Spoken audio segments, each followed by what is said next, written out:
Hey hi guys, welcome to Peter vlogs Tamil. நான் தான் உங்கள் பீட்டர் பிரசாந்த். இது பார்த்திங்கன்னா நம்மளோட பல்சர் 220. இப்போ நம்மளோட பல்சர் 220ல் என்ன ஒர்க்குன்னு பார்த்தீங்கன்னா வைப்ரேஷன் வந்து வருது. அதாவது டூமில் வந்து வைப்ரேஷன் பயங்கரமாக இருக்குது. என் வண்டியிலே வைப்ரேஷன் இருக்குது. நல்லா ரெடி பண்ணி மெயின்டைன் பண்ணுற என்னோடய வண்டியிலே வைப்ரேஷன் அதிகமாக இருக்குது. அதை தாண்டி நிறைய நம்மளோட சப்ஸ்கிரைபர்ஸ் அண்டு இன்ஸ்டா ஃபாலோவர்ஸ்லாம் பார்த்தீங்கன்னா, ப்ரோ நம்மளோட 220ல் வந்து வைப்ரேஷன் ரொம்ப அதிகமாக இருக்குது ப்ரோ, அதுக்கு ஒரு வீடியோ போடுங்கன்னு ரொம்ப நாளாக சொல்லிகிட்டே இருக்கிறாங்க. நம்மளும் அதுக்கான ஒரு வீடியோ வந்து போடணுன்னு தான் ரொம்ப நாளாக நம்மளும் யோசிச்சுட்டு இருந்தோம். சரி, அதை வந்து இன்றைக்கி ஒரு வீடியோவாக மேக் பண்ணிடலான்றதுக்காக தான் இந்த ஒரு வீடியோ. இப்போ என்னோடய 220ல் எந்த அளவுக்கு வைப்ரேஷன் இருக்குதுன்னு செக் பண்ணி பார்த்துடலாம். என்னோடய வண்டியில் பார்த்தீங்கன்னா கரெக்டாக 4000 RPM மேலே இந்த முள் போனதுக்கப்புறம் கரெக்டாக அந்த 5000ல் வரும்போதே ரொம்ப கிருன்னு வைப்ரேஷன் வரும். இப்போ நீங்களே நோட்டீஸ் பண்ணுங்கள். இப்போ இதெல்லாம் நார்மல் ஐட்லிங்கில் இருக்கும்போது வைப்ரேஷன் வராது. ஒரு சில 220லலாம் பார்த்தீங்கன்னா ஐட்லிங்லேயே ஒரு மாதிரி வைப்ரேஷன் இருக்கும். இப்போ நான் வந்து வண்டி வந்து த்ராட்டில் பண்ணி காட்டுறேன் பாருங்கள்.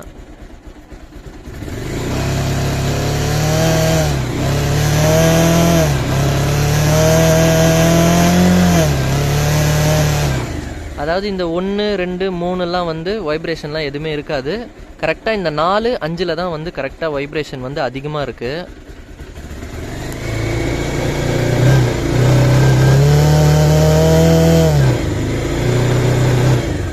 பார்த்தீங்கனாலே தெரியும். இப்போ நம்ம வந்து ஃபுல் ஃபேரிங்கை ரிமூவ் பண்ணி இந்த ஒரு டபுள் டேப் யூஸ் பண்ணி தான் வந்து நம்ம இந்த டூம் வந்து ரெடி பண்ண போகிறோம். இதுக்கு முன்னாடி நான் வைப்ரேஷன்லாம் சரி பண்ணி கொடுத்துருக்கேன். ஃபுல்லாலாம் வந்து ஸ்டாப் ஆகாது, ஓரளவுக்கு வந்து வைப்ரேஷன் வந்து கம்மி பண்ணி தருவோம். இப்போ இந்த வாட்டி பார்த்திங்கன்னா ஃபுல் வைப்ரேஷனும் வந்து நம்ம 220ல் வந்து ரெடி பண்ண போகிறோம். இதுக்கு முன்னாடி வந்து ஒயிட் கலரில் இருக்கிற ஒரு டபுள் டேப் வச்சு யூஸ் பண்ணுவோம். அந்த ஒரு டபுள் டேப் பார்த்திங்கன்னா கொஞ்சம் ரொம்ப திக்காக இருக்கும். அந்த திக்காக இருக்கும்போது நம்ம உள்ள அந்த ஃபேரிங்கோட இடத்துல வந்து நம்ம அந்த டேப் வச்சு ஃபிக்ஸ் பண்ணும்போது ஃபிட்டிங்கே வந்து ஒழுங்காக வராது. அதனால் இந்த மாதிரி ஒரு மெலிசாக இருக்கிற டபுள் டேப் வச்சு நம்மளோட 220க்கு வந்து வைப்ரேஷன் வந்து ரெடி பண்ண போகிறோம். இது ஒரு சேலஞ்சிங்காகவே இருக்க போகுது. இந்த டபுள் டேப் வச்சு நம்ம எப்படி இந்த பல்சர் 220ல் வந்து நம்ம வைப்ரேஷன் ஸ்டாப் பண்ண போகிறோன்றது இந்த வீடியோவில் வந்து ஃபுல் டீட்டெயில்டாக பார்ப்போம். நிறைய பேருக்கு வந்து கன்ஃபியூஷனாக இருக்கும். இது வந்து ஃபஸ்ட்டு நம்ம எங்கேருந்து ஸ்டார்ட் பண்ணணும் அப்படின்ற மாதிரி ஒரு கன்ஃபியூஷனாக இருக்கும். ஸ்டார்டிங் பார்த்திங்கன்னா நீங்கள் வைசர்லேருந்தே நீங்கள் ஸ்டார்ட் பண்ணலாம். வைசரில் வந்து மொத்தம் ஒரு 6 ஸ்க்ரூஸ் வரும். மிரர் வந்து இந்த மாதிரி பெண்ட் பண்ணிவிட்டு நான் எதெல்லாம் காட்டுறனோ அதெல்லாம் நீங்கள் கழட்டிக்கோங்க. இந்த பாருங்கள், 1, 2, 3, 4, 5, 6 ஸ்க்ரூவும் இப்போ நம்ம கழட்டணும்.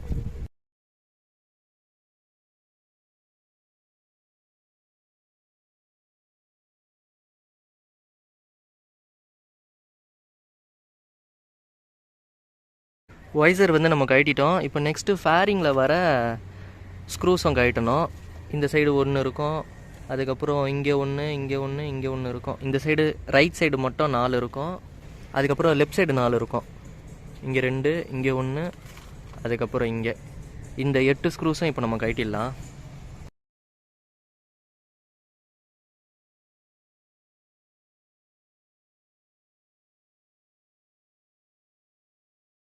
இப்போது எல்லா சைடும் ஸ்க்ரூஸ் வந்து கழட்டிட்டோம். இப்போ நெக்ஸ்ட்டு வந்து நம்பர் பிளேட்டும் அதுக்கப்புறம் இந்த ஃபேரிங்க்கு கீழே வர அண்டர் கவரும் கழட்டணும். இந்த அண்டர் கவர்னால் இந்த கீழே ஒரு ஷீல்டு மாதிரி இருக்கும். ஃபஸ்ட்டு நம்ம இந்த நம்பர் பிளேட்டில் வர இந்த 10 சைஸ் போல்டு 2 வரும், இது 2த்தையும் கழட்டணும்.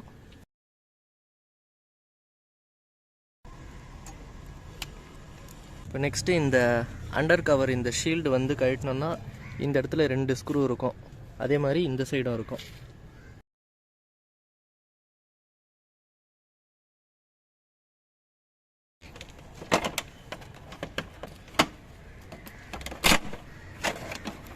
இப்போ இந்த ஷீல்டு வந்து நமக்கு வெளியில் வந்துருச்சு.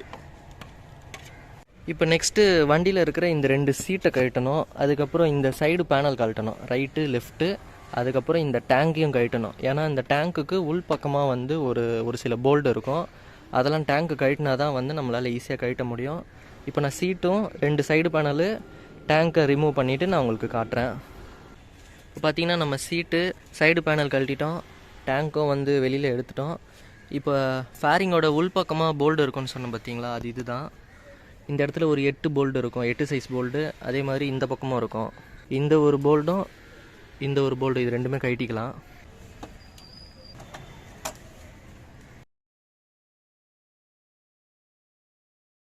இப்போ நெக்ஸ்ட்டு இந்த இடத்துல ஒரு 8 சைஸ் போல்டு வரும், இதையும் வந்து கழட்டிடலாம்.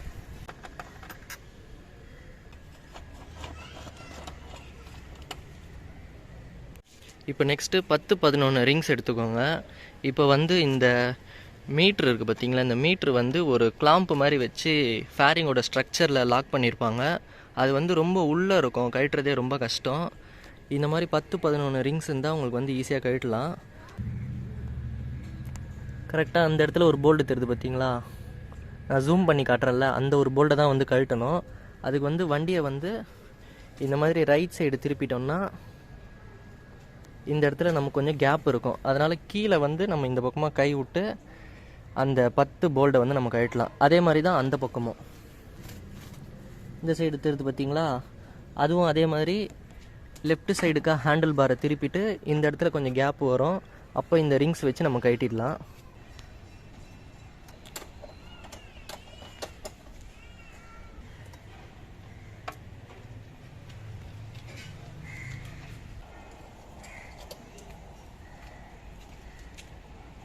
இப்போ பார்த்தீங்கன்னா நமக்கு இந்த ஃபேரிங் வந்து இந்த மாதிரி கொஞ்சம் ஃப்ரீ ஆகிடும்.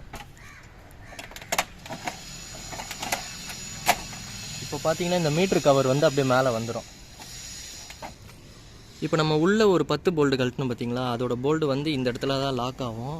இந்த இடத்துல ஒரு ஹோல்ஸ் வருது பார்த்தீங்களா, இந்த 2 இடத்துல இங்கே ஒன்று இங்கே ஒன்று வருது பார்த்தீங்களா, அந்த ஹோல்ஸில் தான் அந்த போல்டு வந்து இதில் லாக் ஆகும். இப்போ நம்ம வந்து இந்த மீட்ரு கவர் வந்து வெளியில் எடுக்கணும். இப்போ இந்த மீட்ரு வந்து கழட்டணும். மீட்ரு கவர்லேருந்து இந்த இடத்துல 2 ஸ்க்ரூ இருக்கும், இங்கே ஒன்று இருக்கும், அதுக்கப்புறம் இந்த சைடு ஒன்று இருக்கும்.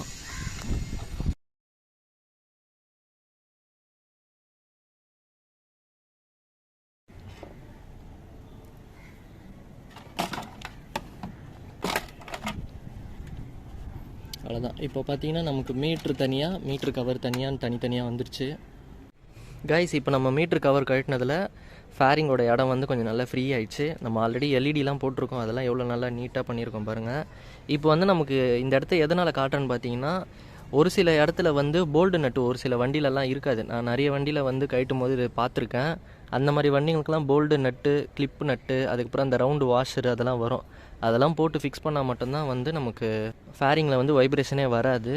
இப்போ இதில் நமக்கு எந்தெந்த இடத்துல வந்து எந்தெந்த இடத்துல போல்டு, கிளிப்பு நட்டு, ரவுண்டு வாஷரு, அதுக்கப்புறம் கொஞ்சம் டிஃப்ரெண்ட்டாக இருக்கும் ஒரு வாஷரு. அந்த வாஷர் நான் காட்டுறேன் பாருங்க. அது வந்து இந்த மாதிரி ஒரு வாஷர், அந்த ரப்பருக்கு நடுவில் இந்த ஒரு வாஷர் ஃபிக்ஸ் பண்ணி எந்த இடத்துல 10 சைஸ் போல்டு வருதோ அந்த போல்டு அந்த இடத்துல போட்டு அதுக்கான வாஷர் போட்டு அதுக்கப்புறம் அதில் வர அந்த கிளிப்பு நட்டு எல்லாமே ஃபிக்ஸ் பண்ணால் மட்டும்தான் அந்த ஃபிட்டிங்கே வந்து ஃபஸ்ட்டு ஒழுங்காக வரும். அதுக்கப்புறம் தான் அதை தாண்டி அந்த வைப்ரேஷன்ன்றதே வரும். ஃபஸ்ட்டு நமக்கு வந்து ஃபிட்டிங் வந்து கரெக்டாக இருக்கணும். நமக்கு வந்து நம்ம வண்டியில் ஃபிட்டிங் வந்து எல்லாமே பக்காவாக இருக்குது.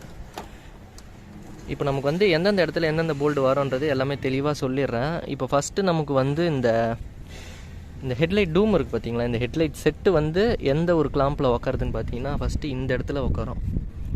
அதாவது டூமோட லெஃப்ட் சைடு அது இந்த இடத்துல இருக்குது. இந்த இடத்துல பாருங்கள், கிளிப்பு நட்டு போட்டிருக்கேன், போல்டு இருக்குது, வாஷர் இருக்குது, அந்த ரப்பரு, அப்போ நான் இப்போ காமிச்சேன் பார்த்தீங்களா அந்த ஒரு வாஷரும் இருக்குது. அதே மாதிரி இந்த சைடும் வரும். 2 சைடுமே நமக்கு வந்து கரெக்டாக இந்த டூம் வந்து உக்காந்துருக்கு இந்த ஹெட்லைட் செட்டு. நெக்ஸ்ட்டு அதோட இன்னொரு போல்டு பார்த்திங்கன்னா இந்த இடத்துல கீழே வரும். மொத்தம் அது வந்து 3 ஸ்டெப்பில் வந்து உக்காரும், லெஃப்ட்டு ரைட்டு டவுனு. இந்த இடத்துலையும் இருக்கா, இந்த இடத்துலையும் எல்லாமே பக்காவாக இருக்கும். அதுக்கப்புறம் இந்த ஃபேரிங் வந்து இந்த வைப்ரேஷனில் எந்த இடத்துல உக்காருதுன்னு பார்க்கணும். அதுக்கு பார்த்திங்கன்னா இந்த ஃபேரிங் வந்து இந்த டூமோட கீழ் பகுதியில் 2 இடத்துல உக்காரும். அது பார்த்திங்கன்னா இந்த இடத்துல 2 போல்டு போட்டிருக்கோம். இந்த இடத்துல ஒன்று, அதே மாதிரி இந்த இடத்துல ஒன்று. நெக்ஸ்ட்டு அந்த டூம் வந்து ஃபேரிங்கில் உள் பக்கமாக உக்கார இடம் எதுன்னு பார்த்திங்கன்னா இது ஒன்று, அதுக்கப்புறம் இந்த சைடு ஒன்று. இந்த சைடு நமக்கு எல்லா போல்டு நட்டும் ரப்பர் வாஷரு எல்லாமே சேர்த்து பக்காவாக இருக்குது. நெக்ஸ்ட்டு வந்து மிரர் வந்து எதாவது ஷேக் ஆகுதான்னு பார்க்கணும். மிரர் வந்து ஃபேரிங்கோட ஸ்ட்ரக்சர்னால் நிறைய பேருக்கு புரியாது. ஸ்ட்ரக்சர்னால் இந்த இரும்பு தான் வந்து ஸ்ட்ரக்சருன்னுவாங்க. சில பேர் வந்து அதை கிளாம்புன்னுவாங்க, டூம் கிளாம்புன்னுவாங்க. நமக்கு வந்து பஜாஜோட வெப்சைட்டில் எந்த நேம் வருதோ அந்த நேம் வச்சு தான் நம்ம வந்து அந்த பார்ட்ஸ் வச்சு நம்ம நேம் வச்சு சொல்லுவோம். இப்போ இதில் பார்த்திங்கன்னா நமக்கு மிரரோட போல்டு எல்லாமே பக்காவாக இருக்குது, எந்த ஒரு ஷேக்கிங் இல்லை. அதே மாதிரி இந்த சைடு மட்டும் கொஞ்சம் லைட்டாக லூஸாக இருக்குது. இதை மட்டும் நம்ம டைட் பண்ணிவிடுவோம். டைட் பண்ணிவிட்டு எந்தெந்த இடத்துல டபுள் டேப் ஓட்டணுன்றதை நான் இப்போ காட்டுறேன். இப்போ வந்து நான் இந்த மீட்ரு கவரில் பார்த்தீங்கன்னா ஒரு 4 இடத்துல வந்து டபுள் டேப் ஒட்டியிருக்கேன். இந்த இடத்துல வந்து ஒரு பாக்ஸ் மாதிரி ஒரு கேப் இருக்கும், அந்த இடத்துல வந்து ஒட்டியிருக்கேன். இங்கே அதுக்கப்புறம் இங்கே ஒட்டியிருக்கேன். இப்போ இதை ஒட்டிட்டு நமக்கு இன்னும் கேப் வேறு எந்த இடத்துல இருக்கோ அந்த இடத்துல நம்ம வந்து இந்த டேப் வச்சு நம்ம ஃபிக்ஸ் பண்ணிவிடுவோம். ஃபிக்ஸ் பண்ணிவிட்டு இப்போ இந்த மீட்டரை வந்து இந்த மீட்ரு கவரில் வந்து ஃபிட் பண்ணுவோம். இப்போ வந்து நம்ம ஆல்ரெடி ஒட்டின இடத்துலையே இன்னும் கொஞ்சம் மேலே வந்து கொஞ்சம் டபுளாக போட்டு ஒட்டியிருக்கோம், கொஞ்சம் லென்த்தாகவும் அந்த ஹோல்ஸ் வரும். அந்த ஹோல்ஸ் வந்து நம்ம அதுக்கப்புறமா கட் பண்ணிக்கலாம். இப்போ வந்து நம்ம ஒரு ஷேப்பாக வந்து அழகாக கட் பண்ணியிருக்கோம்.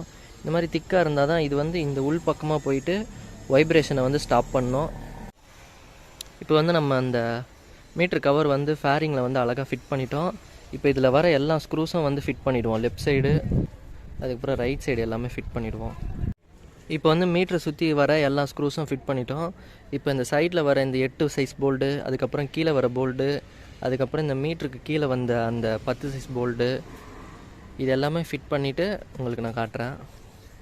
இப்போ பார்த்தீங்கன்னா நம்ம டேங்க் எல்லாமே ஃபிட் பண்ணிட்டோம். டேங்க்கு, சைடு பேனலு, சீட் எல்லாமே ஃபிட் பண்ணிட்டோம். உள் பக்கமாக வர போல்டு எல்லாமே வந்து ஃபிக்ஸ் பண்ணிட்டோம். முக்கியமாக இதுக்கு கீழே வரது நல்லா டைட்டாக பண்ணிவிடுங்க. அதே மாதிரி இந்த லெஃப்ட்டு ரைட்டு வரும், அதுவும் பண்ணிடணும். அதுக்கப்புறம் இதுக்கு கீழே வரும்னு சொன்னோம் பார்த்தீங்களா, அதுவும் டைட் பண்ணிட்டோம்னா ஃபிட்டிங் வந்து கரெக்டாகிடும். இப்போவே ஓரளவுக்கு வைப்ரேஷன் வந்து ஸ்டாப் ஆகிருக்கும்னு நம்புகிறேன். நெக்ஸ்ட்டு இந்த அண்டர் கவர், இதுதான் வந்து இந்த ஃபேரிங்க்கு கீழே வந்து வரும். இதில் வந்து இந்த 2 சைடு ஹோல்ஸ் இருக்குது பார்த்தீங்களா, அதே மாதிரி இந்த சைடும் இருக்கும். இந்த 2 சைடும் ஹோல்ஸ் இருக்கும், அதனால் இந்த லெஃப்ட் ரைட் சைடு வந்து உக்காந்துரும். ஆனால் இந்த மேல் பக்கம் வந்து நமக்கு எந்த ஒரு இது இல்லாதனால இந்த மேலே இருக்கிற இந்த இடம் வந்து அந்த வைப்ரேஷன் ஃபேரிங்கில் வந்து வைப்ரேஷன் வந்து கிருன்னு அதிகமாக சவுண்டு வரும். அதனால் நம்ம இந்த இடத்துலையும் வந்து ஒட்ட போகிறோம்.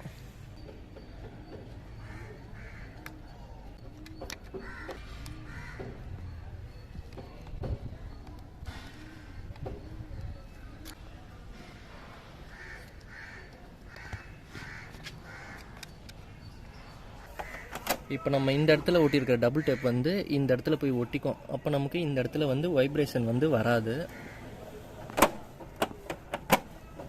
இப்போ இந்த இடத்துல இது போயிட்டு அழகாக அழுத்தி உக்காந்துரும். இப்போ நம்ம 2 பக்கமும் இருக்கிற 2 ஸ்க்ரூஸ் போட்டோம்னால இந்த சைடும் நல்லா ஸ்ட்ராங்காக வைப்ரேஷன் நின்றோம், மேல் பக்கமும் நல்லா ஸ்ட்ராங்காக வைப்ரேஷன் வந்து நின்றோம்.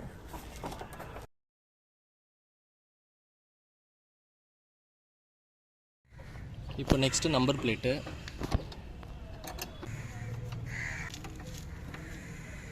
இப்போ கடைசியாக முக்கியமானது வைசரு. வைசரில் வந்து எந்த இடத்துல டபுள் டேப் ஓட்டணும்னு காட்டுறேன் பாருங்கள். இப்போ நான் எந்த இடத்துல எப்படி ஓட்டியிருக்கேன் பாருங்கள். இந்த இடத்துல ஒரு கேப்பு வரும், இந்த இடத்துல நல்லா 2 பக்கமும் லென்த்தாக ஓட்டிட்டு கீழேயும் ஓட்டியிருக்கோம். இப்போ இந்த கம்மெல்லாம் பிச்சுட்டு வைசர் வந்து ஃபிக்ஸ் பண்ணிடலாம். கைஸ், வைசரும் ஃபிக்ஸ் பண்ணிட்டோம். நான் வந்து இதில் ரப்பர் வந்து யூஸ் பண்ண மாட்டேன். ரப்பர்னால் இது உள்ளே பார்த்தீங்கன்னா வைசரில் ஃபிக்ஸ் பண்ணுற அந்த ஸ்க்ரூஸில் இருக்கிற இடம் பார்த்திங்கன்னா ரப்பர் இருக்கும். நம்ம வந்து இந்த மாதிரி வாஷரும் நட்டு வச்சு தான் நம்ம போட்டிருக்கோம். ஏன்னா அது ரப்பர் வந்து சீக்கிரமாக பிஞ்சிரும். இது வந்து கொஞ்சம் நமக்கு லைஃப் வரும், கொஞ்சம் நல்லாவும் இருக்கும் பார்க்குறதுக்கு. எனக்கு நல்லா இருக்குது. இப்போ எல்லாமே மாட்டிட்டோம். வைப்ரேஷன் வந்து இப்போ எப்படி இருக்குன்னு செக் பண்ண போகிறோம். செக் பண்ணிடலாம்.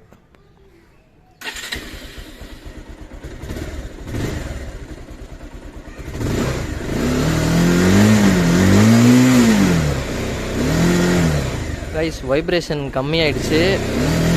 கரெக்டாக அந்த 4-5 தான் 4000-5000 ஆர்பிஎம்மில் தான் பார்த்தீங்கன்னா வைப்ரேஷன் வரும். இப்போ நான் வந்து 4000-5000 முறுக்கிறேன் பாருங்கள்.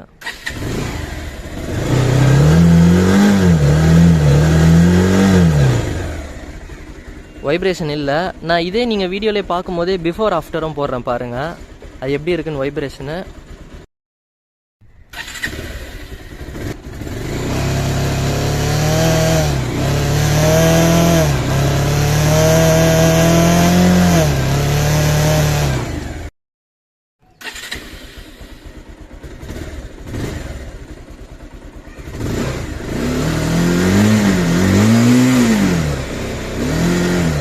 கைஸ், வைப்ரேஷன் கம்மியாயிடுச்சு.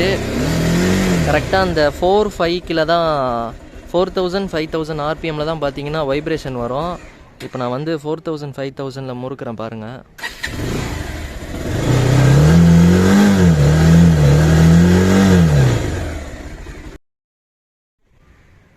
வைப்ரேஷன் வந்து நமக்கு 4000 5000 ஆர்பிஎம்மில் தான் வந்து நமக்கு அதிகமாக வைப்ரேஷன் வந்தது. எல்லா இடத்துலையும் போட்டு ஒட்டாமல் வண்டியை வந்து ஃபுல்லாக அசிங்கப்படுத்தாமல் எந்தெந்த இடத்துல ஒட்டணுமோ அந்தந்த இடத்துல அழகாக ஒட்டி நம்ம வைப்ரேஷன் வந்து ஸ்டாப் பண்ணிட்டோம். வீடியோவில் பார்க்குறதுக்கு வேணால் உங்களுக்கு இன்னமும் வைப்ரேஷன் வந்து குறையாத மாதிரி தெரிஞ்சிருக்கலாம். ஆனால் அந்த எனக்கு வந்து ஆர்பிஎம் அதில் இருந்ததே 4000 5000 தான் ஆர்பிஎம் வந்து எனக்கு ரொம்ப கிருன்னு வைப்ரேஷன் வந்தது. இப்போ வந்து அந்த வைப்ரேஷனே இல்லை, வைப்ரேஷன் வந்து ஃபுல்லாமே இறங்கிருச்சு. ஏன்னா அந்த வண்டி ஓட்டும் போது ரொம்ப ஒரு மாதிரி கடுப்பாக இருக்கும். நம்ம வந்து ஒரு ஸ்பீடாக ஒரு ஃபீலிங்கில் நம்ம வண்டி ஓட்டிகிட்டு போகும்போது நமக்கு வந்து அந்த வைப்ரேஷன் சவுண்டு வந்து ஒரு நிறைய இரிட்டேட்டிங்காக இருக்கும். அதனால் நம்ம வந்து ஃபுல்லாமே வைப்ரேஷன் வந்து ரெடி பண்ணிட்டோம். நிறைய வைப்ரேஷன் வந்து நமக்கும் எடுத்துகிட்டு வந்திருக்காங்க. இந்த மாதிரி வைப்ரேஷன் ரெடி பண்ணி கொடுங்கன்னு நிறைய கஸ்டமரும் நம்மக்கிட்ட வந்து கேட்டிருக்காங்க. நான் இப்போதைக்கு வைப்ரேஷன் ஒர்க் வந்து பெருசாக யாருக்குமே அந்தளவுக்கு பண்ணி கொடுக்குறது இல்லை. ஆனால் கொஞ்சம் ஒரு சில பேருக்கு தான் வந்து கொஞ்சம் எனக்கு எமர்ஜென்சின்றதா அப்படின்னு நிறைய பேர் கேட்டிருக்காங்க. அவங்களுக்கு மட்டும் பண்ணி கொடுத்துருக்கேன். அவங்களோட வண்டி வந்து இதுக்கு முன்னாடி வேறு ஒரு இடத்துல பண்ணியிருப்பாங்க வைப்ரேஷனு. அந்த இடத்துல பண்ணும்போது பார்த்திங்கன்னா உள்ள சைக்கிள் டியூப்லாம் வச்சு கட்டியிருந்தாங்க. அந்த மீட்டரோட உள்பக்கம் சைக்கிள் டியூப்பெல்லாம் கட் பண்ணி அது ஏதோ அந்த வண்டியை வந்து ஏதோ சூனியம் பண்ணி வச்ச மாதிரி பண்ணி வச்சுருக்காங்க. சைக்கிள் டியூப்பு உள்ள கயிறு கட்டுறதுமா உள்ளே எதேதோ போட்டு டபுள் டேப்பு போட்டு ரொம்ப மொழிவி அது மாதிரி அசிங்கமாக வச்சுருக்காங்க. நம்ம வந்து எந்த இடத்துல ஒட்டணுமோ அந்த இடத்துல மட்டும் ஒட்டி அழகாக வைப்ரேஷன் வந்து பக்காவாக நம்ம வந்து ரெடி பண்ணிட்டோம். உண்மையிலே வந்து வேறு லெவல் ஃபினிஷிங் வந்து சூப்பராக வந்திருக்கு. உங்களுக்கும் வைப்ரேஷன் ஃபிக்ஸ் பண்ணணுன்னா வீடியோ பார்த்து இதே மாதிரி பண்ணிக்கோங்க. இல்லை என் கையால் நான் உங்களுக்கு ரெடி பண்ணி தரணுன்னா ஸ்க்ரீனில் தெரிகிற நம்மளோட கான்டாக்ட் நம்பருக்கு வாட்ஸ்அப் மெசேஜ் பண்ணுங்கள், லொக்கேஷன் அனுப்புகிறேன்.